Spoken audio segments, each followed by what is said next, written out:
दुनिया भर में बढ़ रही है भारतीयों की धाक।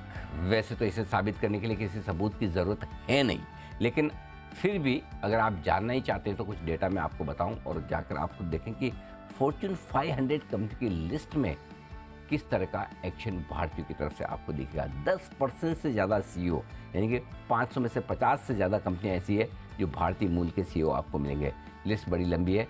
आप सिर्फ बस इतना जान लीजिए, इतना समझ लीजिए कि दुनिया की दिग्गज कंपनियों का 4 लाख करोड़ डॉलर, मैं रुपए नहीं कह रहा हूँ, डॉलर, 4 लाख करोड़ डॉलर का कारोबार हिंदुस्तानी सीईओ के हाथों में है।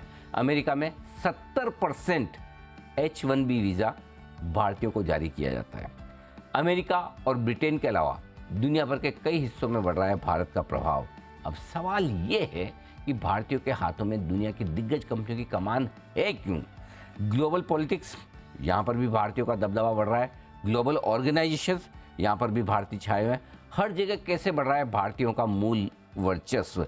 यही आज की हमारी एबी ऑफ ग्लोबल मार्केट्स की खास पेशकश है, एक नए अवतार में। और हर महीने इस शो को करने के लिए हमें गाइडेंस देने के लिए हमारे साथ जुड़ते हैं अजय बग्गा साहब, एलिमेंट्स प्लेटफॉर्म के चेयरमैन और global market expert. Ajay sir, बहुत बहुत स्वागत है। Thank you.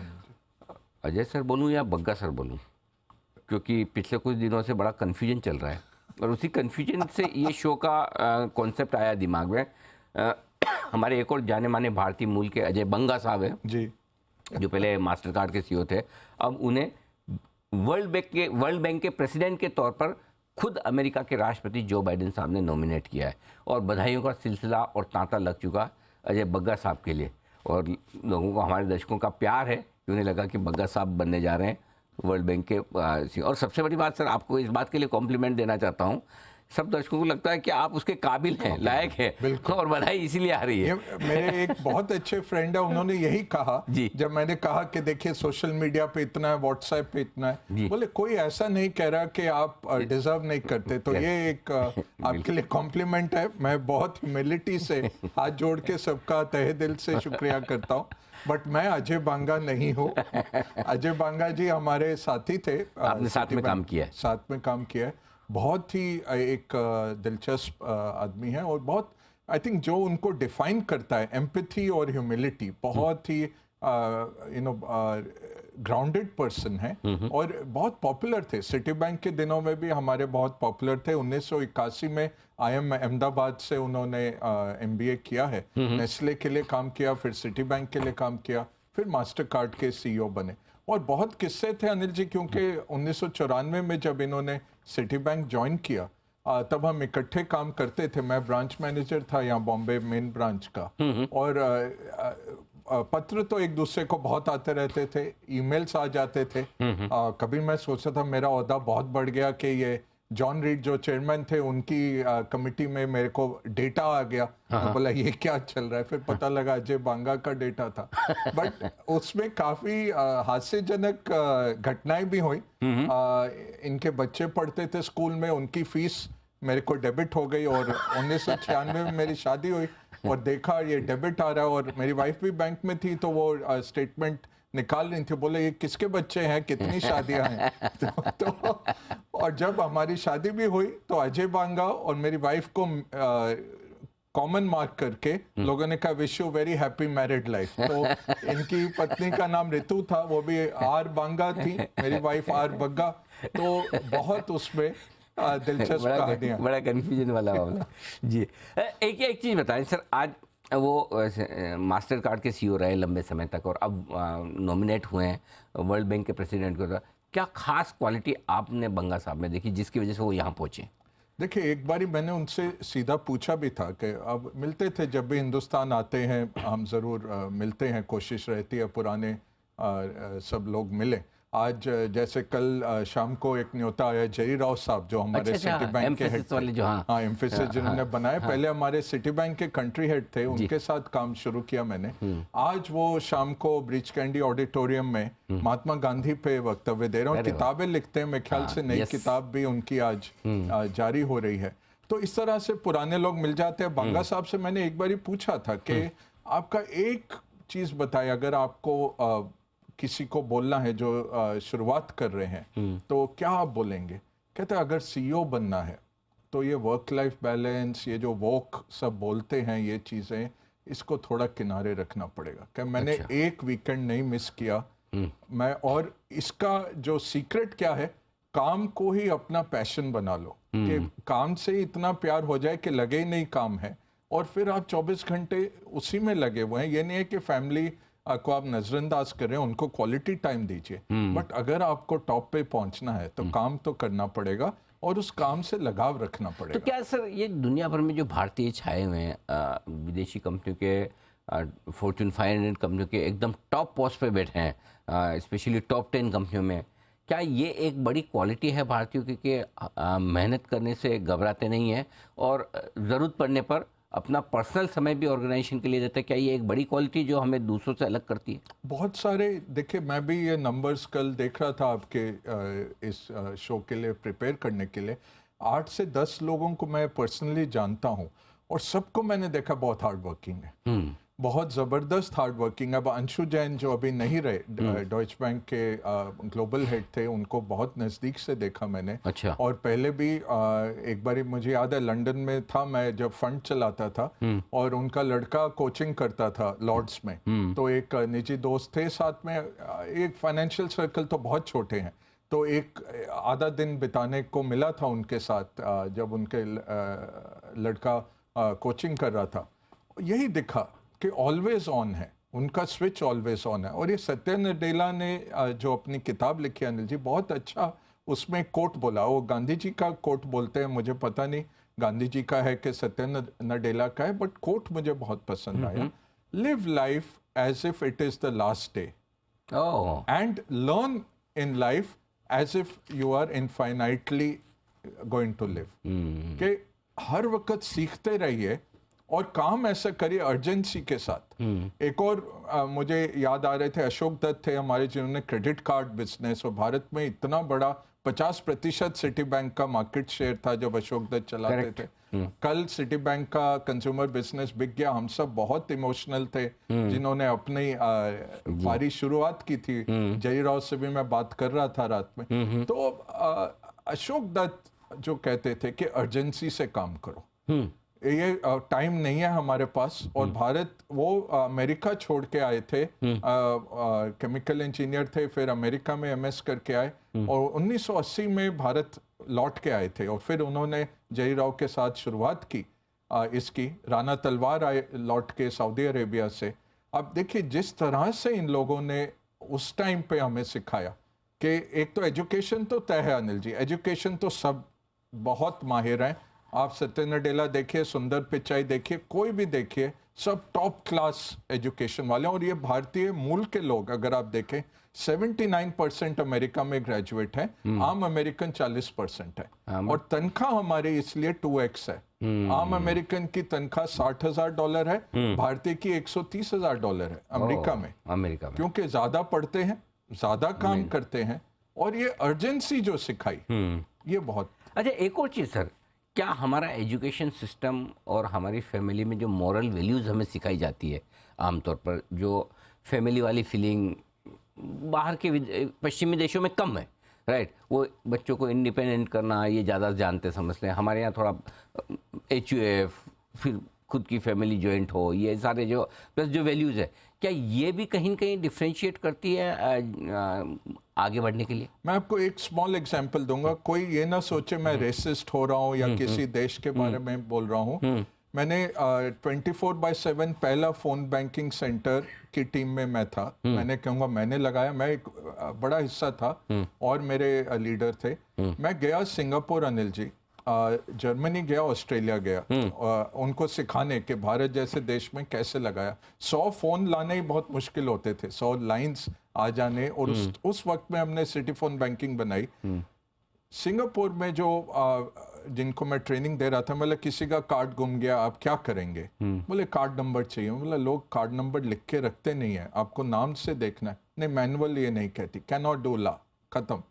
भारत में आप हैं सर, आपको नाम याद है, हर तरह का हम सीक्वेंस करके उसका कार्ड पहले बंद करेंगे।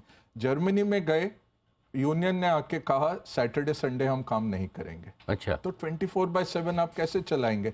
वो हमने हंगरी में फिर आउटसोर्स किया, वहाँ से जर्मन कॉल्स होती थी। ऑस्ट्रेलिया में गए, आप मीटिंग नहीं रख सकते 2:30 बजे फ्राइडे के बाद। अच्छा। क्योंकि सब ऑफिस में खुल जाते हैं बियर कैंस। अच्छा। और सब हेड कर रहे हैं और अच्छी तरह से वो एंजॉय करेंगे वीकेंड। अब ये एक तरह से भी अच्छा है, मैं रेसिस्ट नहीं बन रहा हूँ, करेक्ट। बट जो भारतीय मूल के लोग हैं, और ऐसा ही हुआ, मैं न्यूयॉर्क में काम कर रहा था तो किसी को मैंने बोला, एक इंटर्न ही थी, मैंने बोला वो फोन बज रहा है, ले लीजिए, if you are so concern pick it up yourself. अरे बाप रे।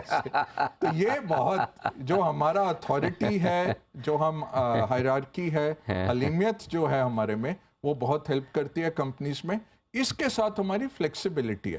तो जिंदगी में मैंने किसी को नहीं बोला, मैं खुद ही जाके फोन उठाता था, सीख लिया एक ही बारी में जी। तो ये हमारा कल्चरल एजिलिटी मैं कहूँगा। एजुकेशन तो है, दिमाग तो है ही, हार्डवर्क भी है, बट कल्चरल एजिलिटी के हम रिस्पेक्ट भी देते हैं, बट हम रेजिलियंट भी हैं, हम अडेप्टेबल भी हैं। ये एजिलिटी जो है, ये भारतीय मूल के लोगों को आगे बढ़ा रही है। पॉलिटिक्स में हो, एजुकेशन भी, अनिल जी 106 लोग थे मेरे बैच में जब हम 1990 में XLRI से पढ़ के आए। अब 6 डीन बने हुए हैं अमेरिकन यूनिवर्सिटीज के। अच्छा। यहाँ ISB हैदराबाद में भी हमारे बैचमेट हैं हेड। तो ये हार्वर्ड से लेके कहाँ कहाँ भारतीय मूल के लोग हेड बने हुए यूनिवर्सिटीज के, MBA प्रोग्राम्स के। Education, doctors, engineers. नासा का जब अभी लेटेस्ट हुआ, बाइडेन ने बोला, तो स्वाति मोहन करके थी भारतीय मूल की, जो एक बच्चे के तौर पे अमेरिका गई थी। और अब देखिए तो 1.6 मिलियन है वीजा वाले, 1.4 हैं जो सिटीजन बन चुके हैं, और 1 मिलियन और हैं, 10 लाख ऐसे हैं जो second third generation Indian American हो गए। तो बाइडेन ने जब अपना पद ग्रहण किया, 130 लोग भारतीय मूल के उनके एडमिनिस्ट्रेशन में थे। 130। क्या बात। सोचिए। अच्छा सर, एक चीज़ और, ये तो बात हुई उन लोगों की जो जॉब्स में आगे बढ़े और एकदम टॉप पर पहुंचे, ठीक है। कई सारे ऐसे एग्जांपल्स हैं, और स्पेशली सिलिकॉन वैली में, अमेरिका में जो पूरा IT हब है, जो मैं डेटा देख रहा था, 25% से ज़्यादा स्टार्टअप्स जो हैं वो भारतीय मूल के लोगों के हैं। तो ऐसा नहीं कि खाली जॉब करने में, नौकरी करने में आगे, एंटरप्रेन्योरशिप में भी आगे हैं। तो एंटरप्रेन्योरशिप जो विदेशों में जाकर या हमारे यहाँ स्टार्टअप्स की जो हो रही है, उसके पीछे क्या कारण आप समझते हैं? देखिए, एक तो मैं कहूँगा जॉब में भी एंटरप्रेन्योरशिप होती है अनिल जी। अब आप देखिए, मैंने आपको बहुत गहराई से देखा है पिछले 7-8 साल, तो बहुत ही आप जिस तरह से रीइन्वेंट करते रहते हैं अपने आप को, तो कंपनियों के बीच में ही उसको इंट्राप्रेन्योरशिप कहते हैं कि भाई कंपनी के बीच में ही हम करते हैं। और भारतीय यही हमारा एजिलिटी हो जाता है, क्योंकि आप घर से निकलते हैं, आपको नहीं पता क्या क्या निकलता है। एक हमारे बॉस थे, वो कहते थे आप सोच के चलो कि आज ये 10 चीजें खराब होनी है, एक नहीं, एक होती है तो आप बोलो आज बहुत अच्छा दिन गया। स्पेशली आप कस्टमर सर्विस में हैं, जब आपके सिस्टम डूब रहे हैं, आग लग गई किसी डेटा सेंटर में, इस माहौल में अगर आप इतने रेजिलिएंट दिमाग से चलेंगे, सोचिए क्या क्या नहीं कर सकते। तो एंटरप्रेन्योरशिप इसलिए आ रही है कि अभी मौका मिल रहा है, और ये सक्षम है सारे। ये आप आज सत्या नडेला को कोई कंपनी दे दीजिए, सत्या नडेला जी तो बाहर पहुंचे। मैं कह रहा हूँ भारत में ही ऐसे हजारों हैं जो यूनिकॉर्न्स बन रहे हैं, स्टार्टअप्स। अब स्टार्टअप का हम तीसरा बड़ा हो गए हैं। 2-3 साल दीजिए, सबसे बड़ा देश हो जाएगा स्टार्टअप का। क्या बात है। वो एंटरप्रेन्योरशिप है हमारे खून में। अच्छा सर, अब एक और बात, ये तो चलिए बात हुई उन भारतीयों की जिन्होंने बिजनेस में, इंडस्ट्री में, कॉरपोरेट्स में, स्टार्टअप्स में, टेक्नोलॉजी में बड़ा नाम कमाया है। लेकिन दूसरे देशों की राजनीति में भी अब भारतीय अपनी छाप छोड़ रहे हैं, इसकी क्या वजह है? एक तो शेयर हमारे नंबर्स, वो, और ये होता था हम सम्मिलित हो जाते थे सोसाइटी में, सिर नहीं उठाते थे, चुपचाप काम करते रहते थे। अब देखिए अमेरिका के जो मोटेल्स हैं, छोटे छोटे होटल्स, वो सब पटेल्स के हाथ में, गुजरात वाले लोग, और वो एक लेते हैं, इतना अच्छा काम करते हैं कि अगला वाला खरीद लेते हैं, फिर अगला वाला, और सब फैमिली काम करती है। फैमिली कैशियर है, फैमिली वेटर है, फैमिली हाउसकीपर है, फैमिली कुक है, सब वो खर्चे कम करते हैं और खरीदते जाते हैं। वही अब हो रहा है पॉलिटिक्स में। तो क्या हुआ, अमेरिका में सिर्फ एक था, 540 में से एक थे, ये अमी बेरा करके 2012 में। अब एक समोसा कॉकस हो गया, उनको बुलाते ही समोसा कॉकस है। अच्छा। कि 5 हो गए। ये प्रमिला जयपाल, अच्छा। रो खन्ना, राजा कृष्णमूर्ति, और एक नाम तो मैं बहुत ही मिशिगन के हैं, श्री थानेदार। अरे नाम ही है वाह, क्या श्री बात थानेदार। वाह। तो थानेदार भी है, मतलब महाराष्ट्र के होंगे और नाम ही श्री है, तो श्रीकांत थानेदार ऐसे कुछ होंगे। तो ये सब मिलके, और ये अमी बेरा अब एक अपने आप को बुलाते ही समोसा कॉकस है। अच्छा। और ये नहीं है कि भारतीय, प्रमिला जयपाल काफी हद तक कश्मीर पे भारत को की निंदा करती हैं, बहुत न्यूट्रल हैं, बट बहुत ही सक्षम है। अब कमला हैरिस का आप देखिए, अगर उनका कैरियर 1964 की बॉन्ड है, मदर तमिलियन ब्राह्मण थी, फादर अमेरिकन थे, अफ्रीकन अमेरिकन। उन्होंने जिस तरह से अटॉर्नी बनी कैलिफोर्निया की, फिर कैलिफोर्निया में इलेक्ट हुई, फिर यूएस सेनेट में इलेक्ट होके आई, जो बहुत ही बड़ी बात थी। 20 साल बाद किसी ने वो कुर्सी खाली की और कमला हैरिस खड़ी होके जीत के आई उधर से, और सारे डिस्ट्रिक्ट जीते उन्होंने। और फिर 2020 में प्रेसिडेंट के लिए खड़ी हुई, फिर उन्होंने छोड़ दिया बाइडेन के लिए। जरूर समझौता हो गया होगा, जैसे निक्की हेली ने अभी नाम डाला है, वो ज्यादा है कि वो कमला बन सकें कल। वो ये नहीं है कि निक्की हेली खुद ज्यादा खड़ी होंगी, बट किसी के साथ वो टीम बना लेंगी। तो कमला हैरिस टीम बना के आ गई। आज अगर भगवान ना करे बाइडेन जी को कुछ होता है, तो कमला हैरिस राष्ट्रपति हैं यूएस की। करेक्ट। अब ये किस और देश में पॉसिबल था? एक हमारे नंबर, दूसरा हमारी सक्षमता, तीसरा ये जो पायनियर्स आए, ये जो समोसा कॉकस बन के आया। अब अनिल जी स्टेट लेवल पे तो जो विधानसभा हैं उसमें 50 भारतीय आ गए। ओके। बाइडेन के टीम में 130, जैसे मैंने बोला, 50 भारतीय चुन के आए हैं। बॉबी जिंदल तो थे ही, लुइसियाना के गवर्नर थे, रो खन्ना है, इस तरह से गवर्नर भी बन के आ रहे हैं। तो हैं हम 1.5-2% ही पॉपुलेशन, फॉरेनर्स में 6% की पॉपुलेशन है, बट अब जो सेकंड थर्ड जनरेशन आ रहे हैं वो अमेरिकन ही है, भारतीय मूल के हैं बट है अमेरिकन, और वो जो फैमिली वैल्यूज मिल रही है, एजिलिटी मिल रही है, उससे बहुत अच्छा कर रहे हैं। और ये हमारा इधर ही नहीं, यूके में भी है, ऋषि सुनक साहब ऋषि सुनक है, प्रीति पटेल है, बहुत सारे ऐसे हैं। 25-30 एमपी हैं जो भारतीय मूल के हैं। कनाडा देख लीजिए, कनाडा तो भरा ही पड़ा है। डिफेंस मिनिस्टर भी हर वक्त भारतीय, अब वो ट्रेडिशन हो गया है, पंजाबी कैनेडियन डिफेंस मिनिस्टर बनते हैं। अच्छा, वहाँ ये ट्रेंड ही चल रहा है, ट्रेंड हो गया है। और कनाडा तो आप देखिए, टोरंटो, वैंकूवर आप जाइए, पंजाबी जो इलाके हैं वहाँ पे गुरमुखी में भी लिखे हुए हैं। अच्छा। तो हिंदी, इंग्लिश, फ्रेंच और गुरमुखी में साइंस है। अच्छा, क्या बात है। ये तो हम एक जोक करते थे कि बर्मिंघम में कोई ऐसे आके पूछता, can you tell me gurdwara? तो फिर किसी इंडियन ने बोला उसको, भाई यहाँ से जाइए, can you tell me this town hall? तो फिर एक सरदार जी आके कहते हैं, भाई इसको ये क्या पूछ रहा था? तो वो बोलता है, जी ये मतलब नेटिव था ब्रिटेन का, ये यहाँ पूछ रहा है। हाँ, कहता है ये तो फॉरेनर है। क्योंकि हमारी आबादी अब ज्यादा हो गई है। तो ये हो रहा है कि जो लगभग 2.5-3 करोड़ भारतीय बाहर बसे हुए हैं, बहुत हार्ड वर्किंग है तबका, और कोई प्रॉब्लम नहीं करते, कोई सुसाइड बॉम्बर नहीं बनते, कोई इस तरह की चीजें नहीं करते, वहाँ की कम्युनिटी में जाके सेटल हो जाते हैं और आराम से काम हो जाते हैं। एब्सोल्युटली। अच्छा सर, अब नए सितारे कौन से निकल सकते हैं, क्या हो सकता है, और कौन ऐसे आपको लगता है जो कुछ बड़ा नाम करने की तैयारी में है? बहुत सारे हैं, बहुत सारे हैं। 30-35 की उम्र के तो बहुत सारे हैं, और स्पेशली गूगल वगैरह में तो भरे पड़े हैं, क्योंकि सुंदर और सत्या नडेला ऐसे अब आइकॉन बन गए। सुंदर पिचाई स्पेशली, जिन्होंने ये पूरा आपका गूगल क्रोम में बनाया। सत्या नडेला ने पूरा ये क्लाउड का जो बनाया, सत्या ने बनाया। तो ऐसे बहुत है, बट 3-4 नाम जरूर लूंगा। TS अनिल करके हैं जिनके साथ मैंने काम किया है, वो मोन्जो करके सबसे बड़ा डिजिटल बैंक है यूके का, उसके हेड हैं। लगभग 50 लाख उनके इन्वेस्टर्स भी हैं, कस्टमर्स भी हैं। TR रामाचंद्रन है, वीज़ा के साउथ एशिया के हेड हैं। अब आप सोचिए, मेरे 4 लोग जिनके साथ काम किया हुआ है वो भारतीय बैंक्स के हेड हैं। वैद्यनाथन हो गए IDFC, सिटी बैंक के हैं, Shyam Srinivasan federal bank, DCB के MN मुरली, और DBS बैंक के सेन गुप्ता, सुरजीत सेन गुप्ता। अभी शांतनु मित्रा इसके हेड हैं, अपना तेमासेक के, फुलरटन के। वो उस दिन मिले थे, बोले मैं 4 कंपनियों का CEO हूँ अभी, क्योंकि वो सुमिटोमो ने खरीद लिया और वो जापानी इतना खुश हो जाते हैं भारतीय मूल। मैंने हिटाची में काम किया था जब ओपीसी में था, मैं हिटाची के साथ था।